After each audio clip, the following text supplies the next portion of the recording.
Hello, I'm Waqar Rizvi, and this is Scope. Now, who knew that ice cream would become such a huge issue, specifically for Israel? Ben&Jerry's, a very famous ice cream brand from the United States, has decided that it will not be selling its product within the occupied Palestinian territories. It will still be selling product, I believe, within Israel proper, as it's understood, at least under the 1967 lines. Nevertheless, just the fact that it has decided not to sell within the occupied Palestinian territories has created huge reverberations, because Ben&Jerry's is a huge brand and has a lot of influence, specifically within progressive circles, and also just for the fact that this goes to show how far the BDS movement has come. We all know that at the beginning of the BDS movement, Israel rubbished the movement, saying that it was nothing, it was not worried about it. But in the ensuing years, we have then had Israel genuinely worried about BDS, where now we have the Israeli president coming out and saying that this form of BDS is in fact a form of terrorism of sorts, which is a huge statement to make if we're completely honest. I mean, boycott, terrorism, those two don't really equate, do they? And of course, we have also had then the Israeli Prime Minister Bennett saying that Ben&Jerry's has now become an anti-Semitic brand altogether. Let's discuss these issues a bit further. We're now joined by Francesca P. Albanese, who is the author of Palestinian Refugees and International Law. She's an LLM graduate from SOAS. She's joining us today from Catania in Italy. Joining us from Johannesburg is Dr. Farid Ishaq, who is a professor at the University of Johannesburg. He's also the chairperson of BDS South Africa and Johannesburg board member of Africa for Palestine. Farid and Francesca, thank you both for taking our time out to join us today. Farid, let me start with you. How important a point have we come to in the BDS movement overall? I don't want to overstate the Ben&Jerry decision, but certainly it's a significant symbolic indication of where we're at. Well, first of all, as a South African, my reference point is always the anti-apartheid movement and the BDS movement against the apartheid regime, starting in the 60s, although the call had emerged as early as the 1950s. And so in comparison to where, and the timeline, in comparison to where the BDS movement internationally was in relationship to South Africa, from the moment of the call to boycott apartheid South Africa, I think that the BDS movement in relation to Israel has made far more significant strands, and it is moving at a faster rate. The South African regime, for example, only got to the point in about 10 years before its defeat, about 15, 20 years after the launch of the sanctions movement, to the point where it started taking the BDS movement really seriously and initiated some counterintelligence or poured money secretly into combating the apartheid's the apartheid government's anti-BDS movement. The Israelis are at a point where they are already spending billions of dollars. They have a specific department of strategic affairs to deal with BDS internationally. Yeah. And the fact that they're throwing such a huge tantrum over the Ben&Jerry's decision is indeed an indication of the bigger central role that BDS is playing in relation to Palestine. The more important role that it plays there than in relation to what it played against apartheid South Africa. Francesca, you know, as Farid there was talking, I was just thinking that, you know, Israel really reacted quite badly to this, didn't it? I mean, it almost gave more attention to this than may have been brought to it had it remained a bit more muted, in the sense that it's created this huge issue of just Ben&Jerry's. And I'm not, again, downplaying the fact that Ben&Jerry's did this. Credit to them for doing it. But I mean, for Israel to then come out, for the Israeli president to come out, not directly say this is terrorism, but say that BDS overall is a form of terrorism, I mean, that's a huge overstatement, isn't it? Yeah, Waqar, for sure. I had your same reaction. I thought that better would have been just to let it go and avoid giving further publicity to it. But indeed, the statement is strong, and it has an important connotation. I mean, the president didn't, the Israeli president didn't say anything, referred specifically to terrorism. So it has an intent, it has a definite connotation. Now, we know that there is no unified, commonly agreed definition of terrorism, and the closest to a definition that the international community has come to is what a UN panel elaborated in 2005, which refers to an intent to cause death or serious bodily harm to civilians or non-combatants for the purpose of intimidating a population and compelling a government to do or not to do something. Now, do we see here an unlawful use of violence and intimidation against civilians in the pursuit of political aims? Clearly not. It's impossible to identify an element of violence or intimidation, especially for an unlawful purpose and in an unlawful way. Clearly, Ben&Jerry is adhering to the BDS campaign through this act, but the BDS campaign, its objectives and activities are entirely based on international law and UN owns resolutions. So from an international legal perspective, it is not BDS that should be considered controversial, but rather Israel's recalcitrance when it comes to respecting basic norms of international law.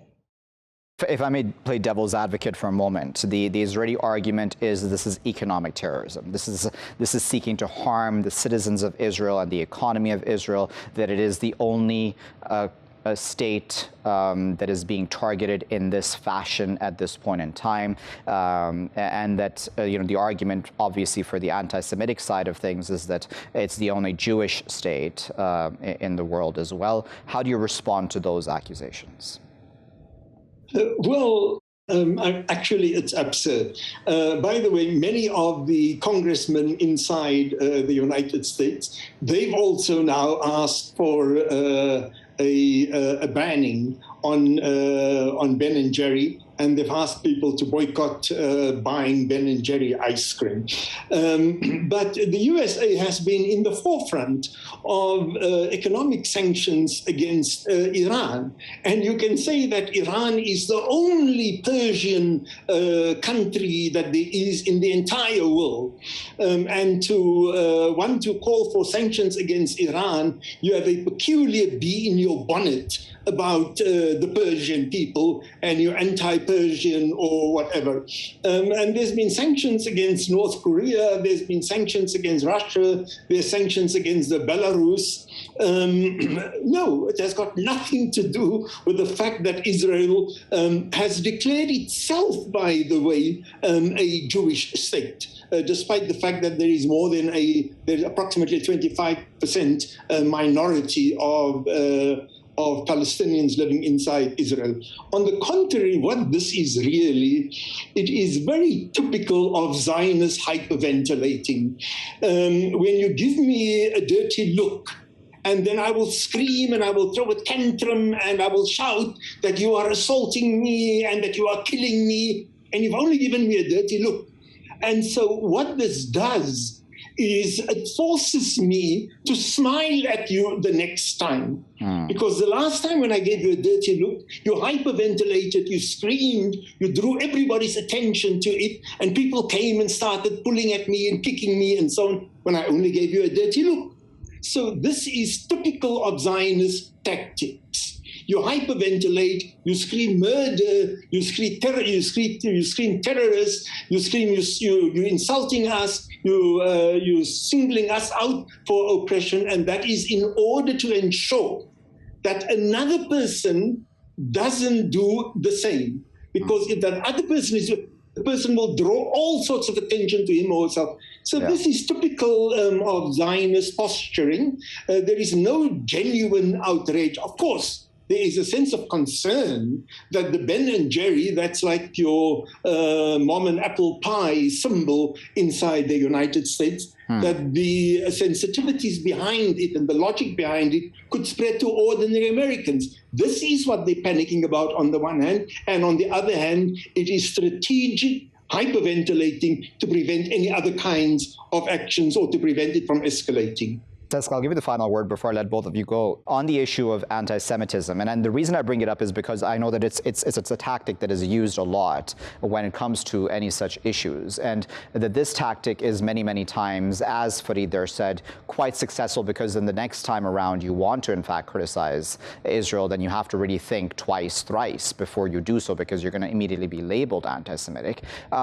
How important is it, A, to call out anti-Semitism in its truest form, even if it may be within any such movements, but B, also that it's very, very important to, to call out when it's being overstated and misused? Absolutely. It is fundamental. I mean, according to many jurisdictions now in the West, there is this tendency to conflate anti-Zionism and anti-Semitism. And Dr. Fareed has already articulated it beautifully, how this starts with Israel first and foremost. So it's a very negative trend, which is already, it's damaging in two ways. On the one hand, it's creating, it's chastises the freedom of expression, but also it endangers Jewish communities in Europe, because in fact, protecting Zionism within Israel and anti-Palestinian policies that Israel enacts has often translated into danger for communities, Jewish communities in the West. So this is absolutely detrimental. And this is why it's important to distinguish anti-Zionism and anti-Semitism as advocated for by Jewish Americans and Jewish Europeans themselves. We're going to leave that as our final comment. We appreciate Francesca and Fareed for as always, really giving us a lot of information and contextualizing the issue for us. Now, the reason I brought up, again, the issue of anti-Semitism versus anti-Zionism, as Francesca and Fareed, they're both wonderfully described, is because this is continually the deflection tactic that is used. Now, that's not to say that real anti-Semitism does not exist. That's not what the issue is. But it's also important to then understand that when we are talking about criticizing Israel or a boycott of Israel in this fashion, by Ben&Jerry's or otherwise, this has been a tactic that, as Fareed there said, was used against the apartheid regime of South Africa.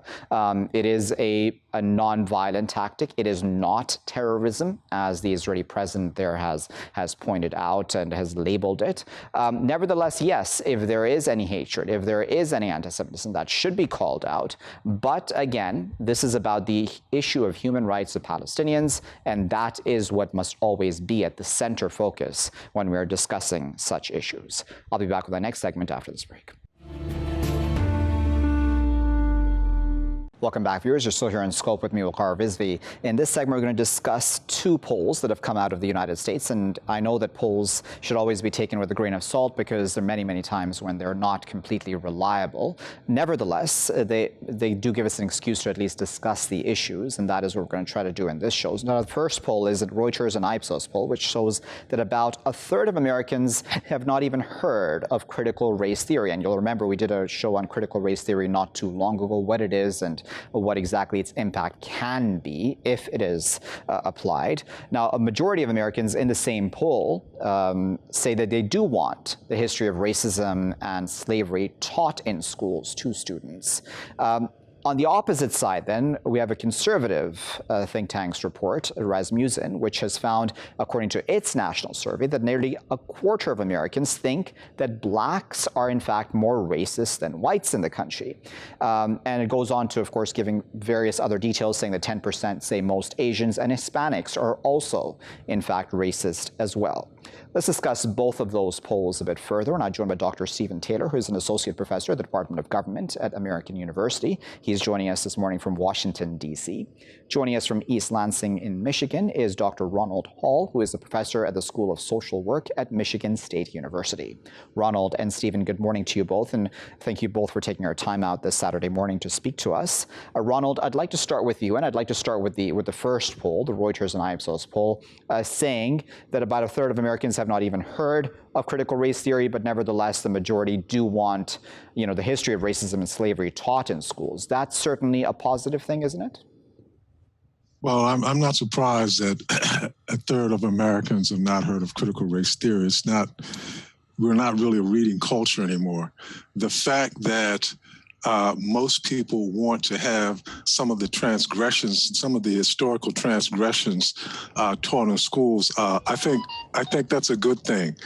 But unfortunately, like so many other issues of late, they have been politicized. And once something is politicized, then politics becomes the objective, and common sense seems to make no sense at all. Indeed, yeah. And when it comes to the critical race theory issue, we've had major conservative backlash against it, right? A lot of Republicans have, in fact, enacted measures to ensure that critical race theory is not taught in schools within their districts, at least. What do you make of that? Well, I think it has to do with the fact that the contributions of African Americans have been historically overlooked, and there are people who wish to continue to see that they're overlooked. That there's a desire among the conservatives only to look at what they perceive as shortcomings among African Americans in the African American community, and critical race theory, as they deem it, would show some shortcomings of the white majority, which I think that goes against some of the desires of the conservative community. And then, Ronald, I want to get to the Rasmussen report quickly, because I know that it's making a very big deal, and a lot of the conservative media made a very big deal of the fact that a quarter of Americans, according to this specific poll, think that blacks are more racist than whites. Newsmax is running with this on its front page, at least when I had gone to the website of Newsmax. What do you make of that? I mean, there has been that accusation for a while now that reverse racism, in fact, against the Caucasian/white community has grown. Well, first of all, statistics, whenever you have an objective, you can always find statistics to verify that objective. I would first want to know if the people who were surveyed or interviewed, if that was a representative sample. Secondly, when you talk about a think tanks usually have political objectives. And so if they had found statistics that conflicted with a particular belief that they might want to have, those statistics would probably have not gotten out. And critical race theory has become something that is a buzzword because I think it simplifies a political position that conservatives in particularly might want to take. The critical race theory grew out of the work of a man by the name of Bell and Richard Allen, Derek Bell and Richard Allen, and they were attorneys who were concerned about the regression of the progress that had been made during the 60s. And critical race theory was a simple way of talking about that and getting to the idea that, yes, women, yes, people who have a different orientation, they are discriminated against, but the main discriminating factor, race, is critical. And to discuss race in many instances is not something that is conducive to a conservative political point of view. So obviously, if you bring that into the fold of discussion, that's something that may become an obstacle. That may become some might say, a liberal vehicle for proceeding with policies and laws and statutes and legislations that may be counter to a conservative political agenda. Stephen, that's what's spoken of a lot, right, in conservative circles, that the white man, and I'm just using that as a very loose phrase there, is under attack now. How do you respond to that? Well, first of all, yeah, I guess they see this poll as showing that the so-called white man is under attack. A poll that supposedly shows that 1/4 of African American, 1/4 of people think that African Americans are more racist than whites. First of all, you have to look at, these are what I call shortcut polls. And instead of having a detailed questionnaire asking people how they felt about other groups, other racial groups, they're just asking them, how do you feel that other racial groups feel about them? So what I'm saying is what they should have done, a more accurate poll would have been to go to African Americans, ask them, have a list of questions, a scale of questions, and ask them how they feel about other races in terms of different aspects. And then likewise go to white Americans and do so. That would be a true statistically relevant poll, instead of just saying to people, you think blacks are more racist than whites, and then 1/4 of people will say that. So, and then the fact that they find more white people think that more black people are racist than whites is indication that the white man is under siege. Well, I don't see white people as being under siege in this country when nearly all of the governors are white, nearly the overwhelming, all but 2 senators are white, and one of them was put into office by a white majority against which is a black majority. When the president is white, so I don't see where they think that white people are at a disadvantage in this country. So I really have some suspicions of that polling data. I have suspicion. I don't believe that that white people are under siege. And another thing is that a lot of times, when you're talking about racism, racism is a lot of times a result of lack of exposure to other groups of people. And on that basis alone, I would say that black people are probably more open-minded to whites than whites are to blacks, because black people have no choice, being the minority, both in power and financially and in numbers, have no choice but to deal on a day-to-day, probably an hourly basis with people of other racial groups, as opposed to white people who can isolate themselves. So I would say that there'd probably be an accurate poll that would show quite the opposite. I'm just being devil's advocate for the sake of it, another argument that is put forth a lot when it comes to, criticizing Black Lives Matter and just, overall, all this talk of racism within the United States is that people are asking or are not proud to be American. They're asking everybody to almost apologize for being American, that they're demeaning their country in some way. How do you respond to that? I'd like to follow up and add a comment also. I can understand that a lot of white Americans will feel threatened. What we're in the process of experiencing here in the U.S. is a sea change. We just had an African-American black president. Currently, we have an African-American vice president. And this is something that is completely new. The norm for many Euro-Americans, the norm is white domination. What we're in the process of experiencing now is diversity almost at every level. To a lot of Euro-Americans, particularly conservative Euro-Americans, this represents a loss of power. Shared power is a loss of power. When the Constitution of the United States gives the rights and the privileges to all Americans and all citizens, but that has not been the reality.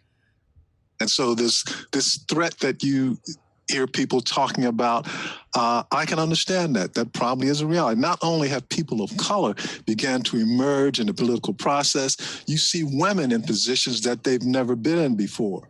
Now, your typical Euro-American is accustomed to dictating. Now they're being called upon to compromise. And that's the nature of the threat. Stephen, what are your thoughts about, because I know that the United States, as in with many, many countries around the world, is an extremely, is proud country, right, of itself, of its history, of its present, and of course of its future too, I'm sure, where, patriotism/nationalism is very, very important. And as I'd put to Ronald, many people say that continuing to discuss racism and this sort of history will in fact hurt that sort of pride. Well, and a lot of the people who say this, that discussing racism hurts pride, are some of the very people who criticize the institutions of the United States. For instance, the people who took part in the coup attempt on January 6th, who attacked one of the basic institutions of our government, the United States Capitol, who built a gallows and threatened to execute the vice president. Why are they considered patriotic? And why are they considered people who love the United States? Whereas people who are out there protesting by taking advantage of the provisions, of the freedoms granted by the constitutions, and enjoying those freedoms, taking advantage, and quite often, usually peacefully, they're considered people who are not who are not patriotic. That's the reverse. Just like if you look back, they've revised history to show, to think that Jefferson Davis and Robert E. Lee were patriots when they were treasoners. Whereas people who are demonstrating for the United States to live up to the Constitution, constitutional guarantees, and in some cases being successful by using the very freedoms guaranteed to us, they're considered to be unpatriotic. That's a revision of history that's very inaccurate, and it's just the people who follow it are just exercising their stupidity.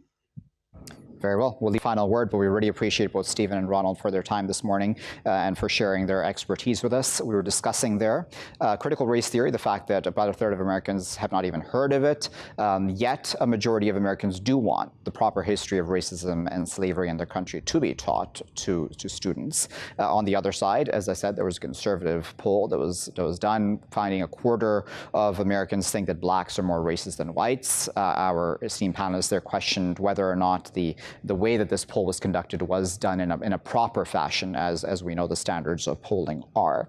Important issues to discuss because these have long-term ramifications for how then divisions and polarization within the country are then hopefully resolved going forward. I'll be back with my final segment after this break.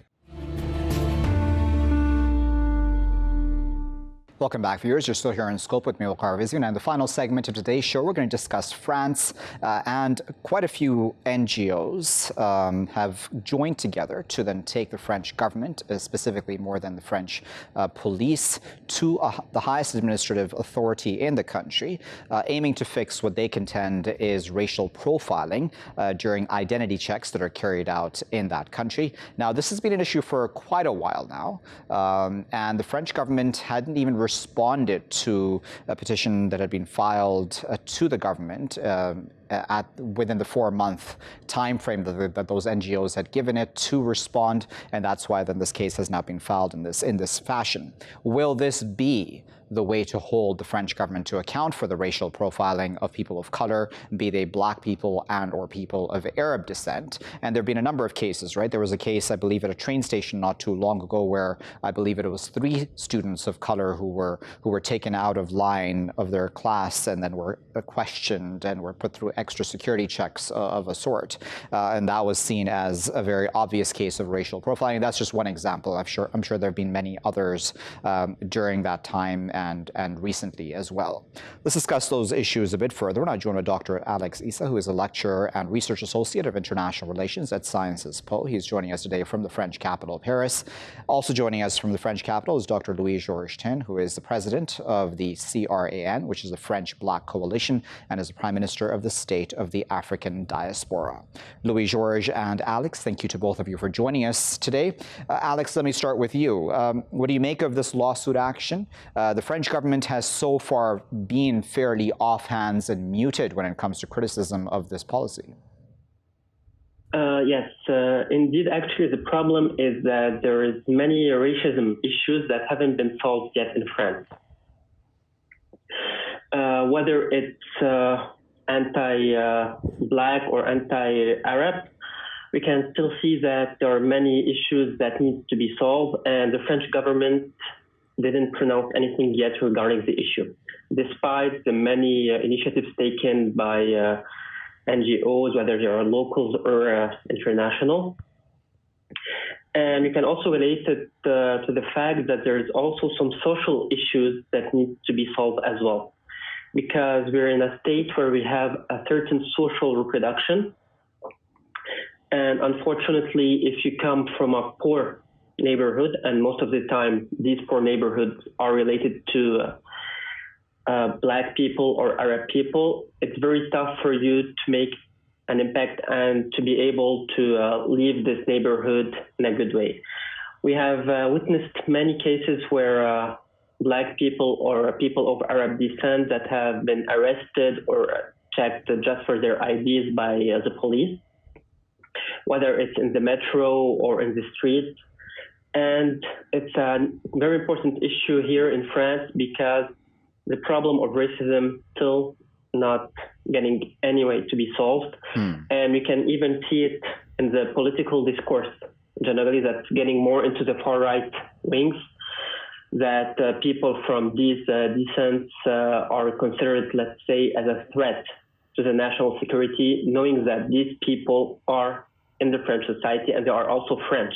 They have the French passports most of the time. They are considered as French citizens. Yet they are not considered, I wouldn't say as equal, but as having the same rights than the others. Louis-Georges, is the issue then, as Alex there said, that society as well, and I'm paraphrasing, of course, what Alex said, that society itself at large isn't as concerned about this issue because in many ways it's limited to the banlieues and the people who live in the banlieues? Yes, what our colleague has said is just the truth. In fact, France regards itself as a country of human rights, which is the perfect strategy to express your denial. So if you're a country of human rights, why would you care? Because there's no problem with human rights, you know? So that's the usual attitude of the dominant party, the dominant parties in general. So, for example, a few months ago, they decided to address the topic in some way, and the police unions were invited to discuss with themselves. So they were supposed to fix the problems between society and the police force, but nobody from the society was actually invited. So they said, oh, we are happy, we will continue as ever. But what is new here in this case is the fact that they are using the class action procedure. And I'm very happy because my organization launched a campaign to make this happen. Class actions so far was not a tool available in France for these kinds of topics. But you know, what we're talking about is not individual racism only, but systemic discrimination. And if you want to prove that, you need figures, you need some groups, because you may always argue, oh, this person was controlled not because of his race or ethnicity, but because he did this and that, and it's very difficult to prove. But when you have a group, and a large group, it becomes obvious that this group was targeted not because of any individual behavior, but because of their collective ethnicity. So class action made things easier for the victims, and of course, that's the way to go. So we are very, very happy that this new tool that is now available after a campaign is more and more used by different organizations, not only for racism, by the way, but all kinds of discrimination, and even for environment or health or any kind of global topic. Alex, Louis-Georges at the beginning said something very, very important, which I wanted to discuss with you as well, and that is about the fact that France would look at any other country in the world and say that it has moral authority over any other country because it respects human rights, at least in its own eyes, right? So how does one equal that? How does one justify that when even a child as young as 12, some cases are that children as young as 12 have been victims of this discriminatory form of policing? Well, to be honest with you, I don't think that you can justify that. And this is the main issue. The problem is also within the society itself, because the society isn't taking action, but it's accepting what's happening. The problem is also regarding the carte blanche given to some policemen, or to the police in general, but some policemen are abusing of this carte blanche in order to do their what they call as a routine check when it comes to these minorities.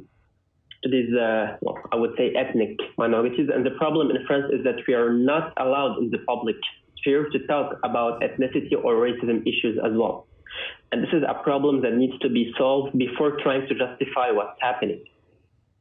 So, Louis-Georges, I wanted to get your thoughts about that too, because a child, and I'm talking about the child because, in these cases of children, because that then goes to what you said, that this is not just one form of discrimination. It's not just racial profiling. It's also then, in fact, if we're completely honest, also then harming the rights of children in some ways. Because if you're discriminatory towards a child who is 12 years old, he or she will then grow up with a sense that he is or she is a second-class citizen.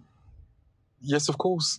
But because the country thinks that they are superior to anybody else because they have a country of human rights, they are just more arrogant than anybody else. That's the difference. Just to give you some examples, last year, a very serious newspaper called Mediapart made a revelation about a group on WhatsApp or on Facebook, sorry, with more than 8,000 police people exchanging racist messages. A few days later, they came up with another group on Facebook with more than 9,000 racist policemen exchanging racist messages. Nothing happened. Nobody was, in fact, sent to court. Nobody was dismissed. The Minister of Internal Affairs said nothing. And that's the way to go. They are continuing as ever, business as ever. So that's really taboo. Race is not an issue in France, cannot be an issue. In fact, the Minister of Home Affairs, the Minister of Education, and other ministers as well have a whole campaign, not against discrimination, but against what they call separatism, which in fact is a way to target Muslim people.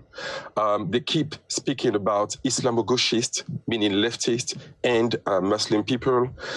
They have tried to justify their campaigns making connections with terrorism, which are even more racist. So it's really terrible.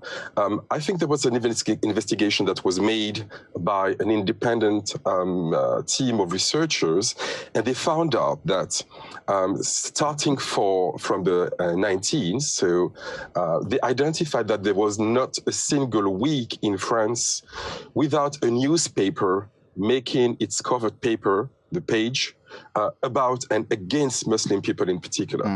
So there's not a single week without, a front page of a newspaper about Islam. So is Islam compatible with France? Is it democratic? Do they respect us? Are they like this? Are they like that?